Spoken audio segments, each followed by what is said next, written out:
Fala pessoal, antes de começar a nossa aula, gostaria que vocês se inscrevessem no canal, ativassem o sininho para obter as notificações dos novos vídeos, compartilhassem os vídeos e indicassem o nosso canal para aquelas pessoas que querem passar no vestibular ou que têm dificuldades em química.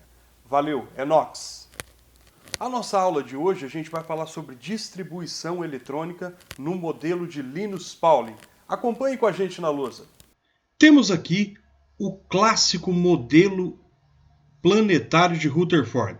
Esse modelo foi dividido, segundo o próprio Rutherford, em 7 camadas, ou seja, um modelo de orbitais em que os elétrons eles são posicionados aqui nessa região chamada de eletrosfera, tá? E para cada uma dessas órbitas ele nomeou K, L, M, N, O, P e Q, sendo a camada K a mais próxima ao núcleo e a camada Q a mais distante do núcleo, certo? Então essas são as camadas.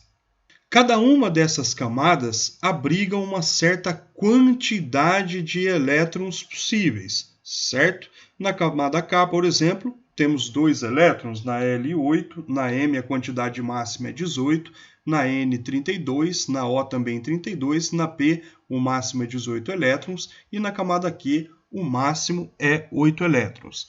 Para a gente poder situar os elétrons de um determinado átomo dentro dessa eletrosfera, há necessidade da gente poder usar o diagrama de Linus Pauling para poder colocar esses elétrons em subníveis dentro dessas camadas específicas. Vejamos aqui no próximo slide, certo?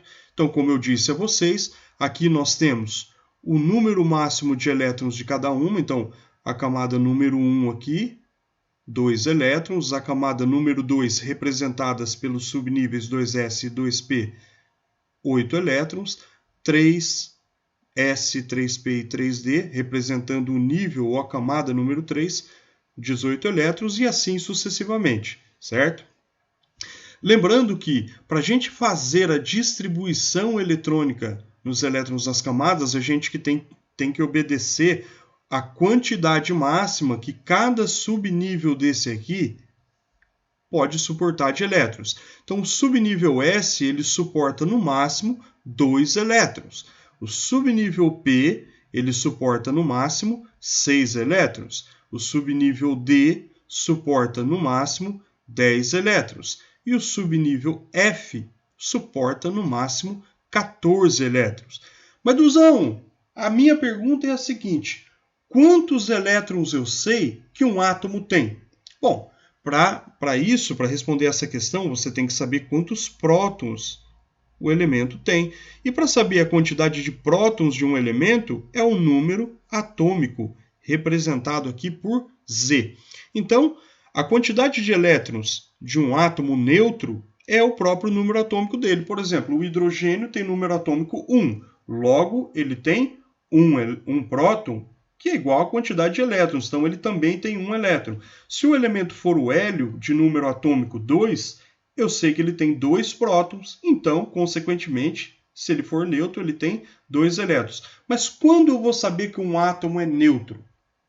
Um átomo ele é neutro quando ele não está fazendo nenhuma ligação química, certo? Eu estou considerando o átomo de acordo com as informações que eu colhi lá na tabela periódica, tá? Então, o elemento de número atômico 20, por exemplo, que é o cálcio, tá? Ele tem 20 prótons e como eu não estou considerando ele numa ligação, ele também vai ter 20 elétrons. O elemento de número 25, por exemplo, tá? Ele tem número atômico 25, então ele tem 25 prótons, e como eu não estou considerando ele em uma ligação, a quantidade de elétrons será igual à quantidade de prótons, então ele terá 25 elétrons.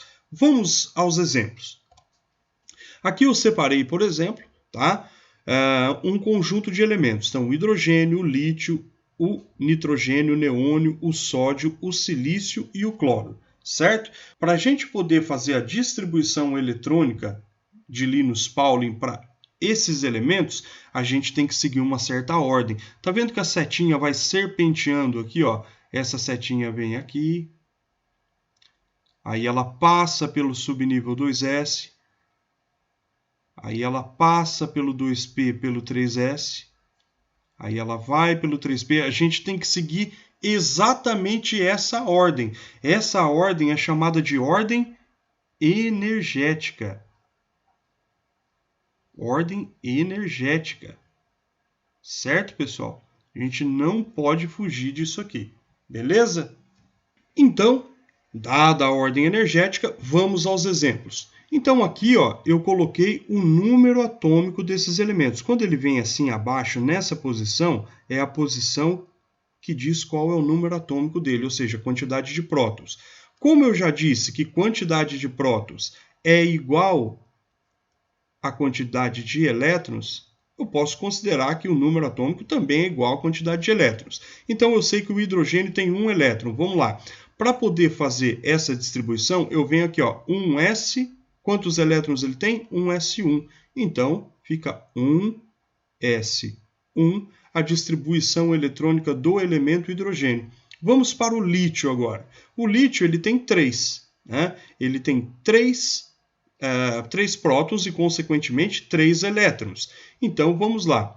Eu venho aqui e passei pelo subnível S. O subnível S ele suporta no máximo 2 elétrons. Então, o subnível 1S vai receber 2. Só que eu tenho mais um, porque 2 elétrons e 3 para distribuir, está faltando 1. Então, eu venho para o próximo aqui, ó, 1S, e venho para o 2S. Então, fica 2S1, certo? 2s1. E aí nós finalizamos a distribuição do lítio. Vamos agora para o elemento nitrogênio de número atômico 7. Então, comecemos lá com 1s2. Então, 7 menos esses 2 são 5 para distribuir. Então, 1s2. Vamos para o próximo agora. Ele vai para o 2s. 2s suporta também 2. Então, 2s2.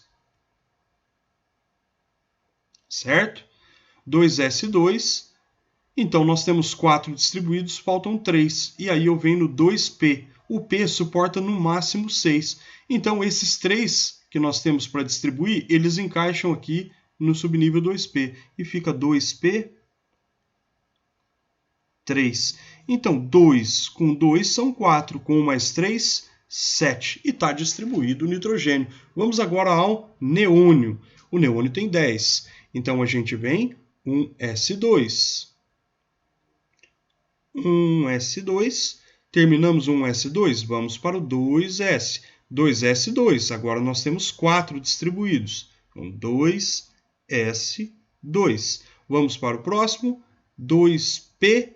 Bom, se nós temos 4 distribuídos e o subnível P ele suporta até 6 elétrons, vai casar aqui, né? Então, vai ficar 2p, 6. Então, 2 com 2, 4, com mais 6, 10, e terminamos a distribuição do neônio. Vamos agora para o sódio. O sódio, vejam só, o elemento neônio tem 10, o sódio, então, tem 11, 1 a mais. Então, quer dizer que a gente vai distribuir igualzinho até o 2p6, né? Que é a mesma coisa. Então, 1s2, 2s2, 2p6... E depois do 2p6 eu ainda tenho mais um para distribuir, que é o 3s1. E assim a gente finaliza a distribuição do sódio. Vamos agora para o elemento silício. Então, o silício tem 14. Então, aqui eu tenho 1s2, já tenho 2. 2s2 agora são 4. 2p6 vai dar 10. 3s2 vai dar 12.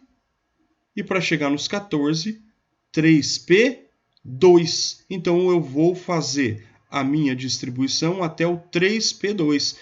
1s2, 2s2, 2p6, até aqui deu 10, 3s2, deu 12, e depois do 3s2 eu venho para 3p2. Então, como é o subnível P, ele suporta até no máximo 6. Tá? Então, 3p, 2, 2, 4, 10, 12, 14. E terminamos a distribuição do silício. Vamos agora finalizar com o cloro. Tá? O cloro, vamos lá, 1s2, né? Ele tem 17 para distribuir, né? 1s2, 2s2, aí já são 4, 2p6 já são 10, 3s2 já são 12 e 3p5, né? Para dar os 17. Então vamos lá. 1s2, 2s2, 2p6, 3s2 e 3p5. Se a gente somar tudo, 2, 4 com 6, 10, com 2, 12 e com 5, 17. Beleza? Maravilha, pessoal! E aí, pessoal? Tá gostando do canal? Tá curtindo as nossas aulas? Então se inscreva no canal, ative o sininho para obter as notificações dos novos vídeos, compartilhe os vídeos, compartilhe o nosso canal, indique os vídeos para aquelas pessoas que possuem dificuldade em química e também para aquelas pessoas que estão correndo atrás de uma vaga no vestibular. É nóis, galera, valeu!